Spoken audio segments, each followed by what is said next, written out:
ہم اللہ سے دعا کرتے ہیں ہمیں صحت کے ساتھ عافیت کے ساتھ ماہ رمضان نصیب فرما، پورے روزے رکھنا اور پوری تراویح پڑھنا نصیب فرما۔ آج ایک اہم موضوع پر میں چند مدنی پھول آپ کے سامنے پیش کروں گا۔ کہا جاتا ہے کہ ایک جگہ پر ڈاکوؤں کی ایک ٹیم نے کسی مالدار شخص کو لوٹا، اس کے گھر میں گھس گئے۔ جیسے ہی گھر میں گھسے تو اس شخص کی آنکھ بھی کھل گئی، اس نے شور مچا دیا۔ تو جیسے ہی شور مچ گیا تو ڈاکو بھاگنے لگ گئے، تو محلے والے بھی ان کو پکڑنے کے لیے پیچھے بھاگنے لگ گئے۔ وہ ڈاکوؤں کی جو ٹیم تھی وہ آگے آگے، محلے والے چور چور کہہ کے پیچھے بھاگتے رہے۔ آگے جا کر ڈاکوؤں کو ایک مسجد نظر آئی، کوئی اور جگہ تو سمجھ نہیں آئی، وہ مسجد میں گھس گئے اور مسجد میں جا کر جھوٹ بوٹ نماز پڑھنے لگے۔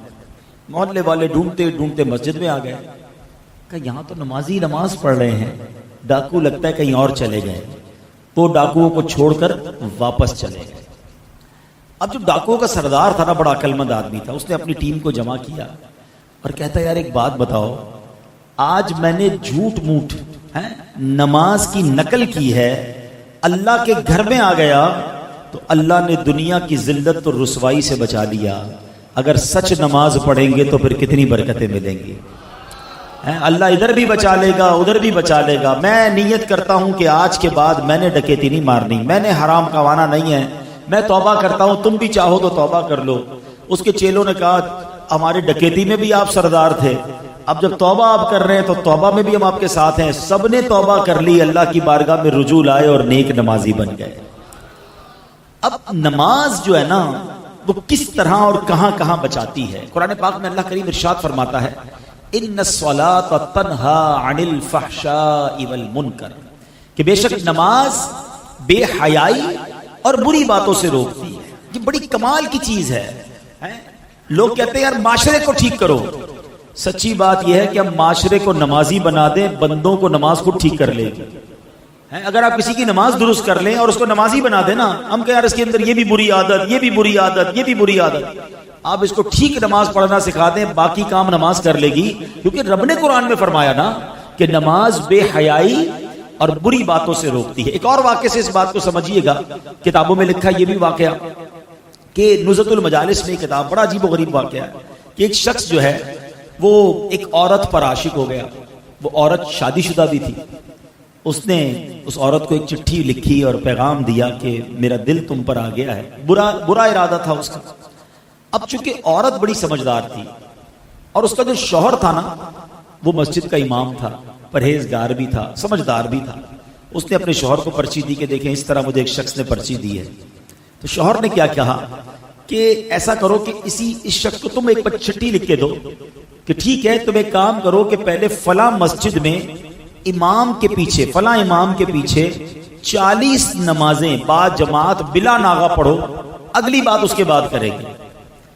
اب اس کے دماغ میں عشق کا بھوت سوار تھا، اس نے کہا چلو ٹھیک ہے، لگتا ہے کوئی کام بن جائے گا۔ وہ 40 نمازوں تک، 40 دن تک، بلکہ 40 دن تک 5 نمازیں وہ بلا ناغہ اس مسجد میں جاتا اور امام صاحب کے پیچھے ادا کرتا، پڑھتا رہا پڑھتا رہا پڑھتا رہا، دل پر اثر ہوتا رہا۔ سبحان ربی الاعلی، سبحان ربی العظیم، اللہ اکبر، اللہ کی بارگاہ میں دعائیں کرتا رہا، نمازیں پڑھتا رہا۔ اب دل پر اثر ہونا شروع ہو گیا۔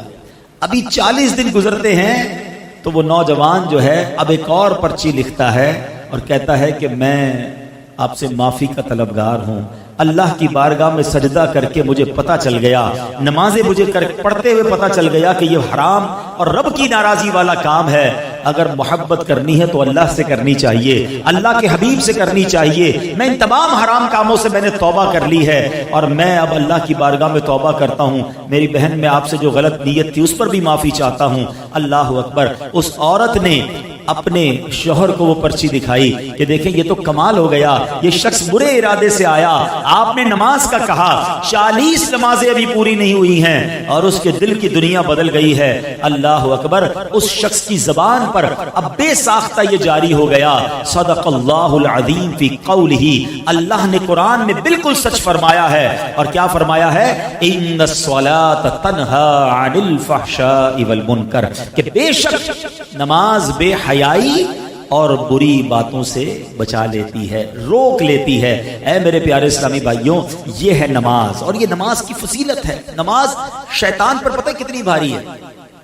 شیطان جب نماز فرض ہوئی نا تو شیطان رونے لگا، تو اس کے شاگرد جمع ہو گئے اور رونے دھونے کی وجہ پوچھی، تو کہتا ہے اللہ کریم نے مسلمانوں پر نماز فرض کر دی ہے۔ شاگردوں نے کہا پھر کیا ہوا؟ شیطان کہتا ہے مسلمان نمازیں پڑھیں گے اور اس کی برکت سے گناہوں سے بچ جائیں گے۔ تو چیلوں نے کہا پھر ہمارے لیے کیا حکم ہے؟ جواب دیا جب کوئی نماز کے لیے کھڑا ہو تو اس کو ایک کہے کہ دائیں دیکھ، ایک کہے بائیں دیکھ، اور اس کو الجھا ڈالو، کنفیوز کر دو، تاکہ اس کا دل جو ہے وہ نماز میں نہ لگے۔ تو اے میرے پیارے اسلامی بھائیوں، یہاں دو باتیں بڑی اہم ہیں۔ ایک تو نماز شیطان پڑھنے نہیں دیتا، اور پڑھتے ہیں تو نماز میں دھیان نہیں لگنے دیتا، ٹھیک ہے نا۔ اب دو تین چیزیں جو میں انشاءاللہ اس کو کور کرنے کی کوشش کرتا ہوں۔ سب سے پہلے نماز کی اہمیت، ہماری لائف میں نماز کی اہمیت کتنی ہے یہ چیک کرنا، مطلب مسلمان کے ذہن میں وہم میں ہونا ہی نہیں چاہیے کہ نماز بھی قضا ہو سکتی، کیسے ہو سکتا ہے، پاسبل ہی نہیں ہے۔ لیکن جناب دکان پہ گاہک بہت تھے اس لیے ظہر چلی گئی، شام ذرا رش کافی تھا اس لیے عصر چلی گئی، بس مغرب میں نے اس لیے قضا کر دی کہ عشاء کے ساتھ پڑھ لوں گا، فجر میں یار آنکھ نہیں کھلتی ہے۔ پیارے دوستوں، جو لوگ فجر کی نماز کے بعد سو جاتے ہیں وہ حضرت علی رضی اللہ تعالیٰ عنہ کا یہ فرمان ضرور سن لیں۔ حضرت عائشہ صدیقہ رضی اللہ تعالیٰ عنہ کی مشہور روایت ہے۔ ترجمہ: پھر جب مؤذن فجر کی اذان دے کر خاموش ہو جاتا اور فجر طلوع ہو جاتی، یعنی صبح کی روشنی پھیلنے لگتی، تو آپ صلی اللہ علیہ وآلہ وسلم کھڑے ہو جاتے اور 2 رکعتیں ہلکی یعنی فجر کی سنتیں پڑھتے، اور اس کے بعد اپنی داہنی کروٹ پر لیٹ جاتے تھے، یہاں تک کہ مؤذن اقامت کہنے کی اجازت حاصل کرنے کے لیے آپ صلی اللہ علیہ وآلہ وسلم کے پاس آتا تو آپ صلی اللہ علیہ وآلہ وسلم نماز کے لیے مسجد تشریف لے جاتے۔ ایک اور روایت میں ہے، ترجمہ: سیدہ فاطمہ رضی اللہ تعالیٰ عنہ بیان کرتی ہیں، میں صبح کے وقت سوئی تھی کہ رسول اللہ صلی اللہ علیہ وآلہ وسلم میرے پاس سے گزرے اور آپ نے مجھے پاؤں سے ہلایا اور فرمایا، بیٹی اٹھو، اپنے رب کی طرف سے رزق کی تقسیم میں شامل ہو جاؤ اور غفلہ شوار لوگوں کی عادت اختیار نہ کرو۔ اللہ تعالیٰ طلوع فجر سے طلوع آفتاب تک لوگوں میں رزق تقسیم کرتے ہیں۔ ایک اور روایت میں ہے، ترجمہ: تلاش رزق کی خاطر نماز فجر سے طلوع آفتاب تک مت سویا کرو۔ حضرت انس رضی اللہ تعالیٰ سے اس کی وضاحت طلب کی گئی تو فرمایا کہ اس وقت 70 مرتبہ تسبیح، تکبیر و استغفار کرنے سے روزی میں برکت ہوتی ہے۔ صحیح مسلم کی متعدد روایت میں ہے کہ اللہ تبارک و تعالیٰ صبح صادق سے لے کر طلوع آفتاب تک مخلوق کے لیے رزق تقسیم کرتے ہیں، یعنی جو لوگ اس پورے وقت میں غافل رہتے ہیں وہ رزق کی برکت سے محروم رہتے ہیں۔ نبی صلی اللہ علیہ وآلہ وسلم اور صحابہ کرام کا طریقہ کار یہ تھا کہ جب وہ فجر کی نماز پڑھ لیتے تو سورج طلوع ہونے تک اپنی نماز کی جگہ پر ہی بیٹھے رہتے تھے اور ذکر و اذکار میں مشغول رہتے۔ اس وقت میں ذکر خدا میں لگے رہنا رزق کے حصول میں زیادہ باعث نفع ہے۔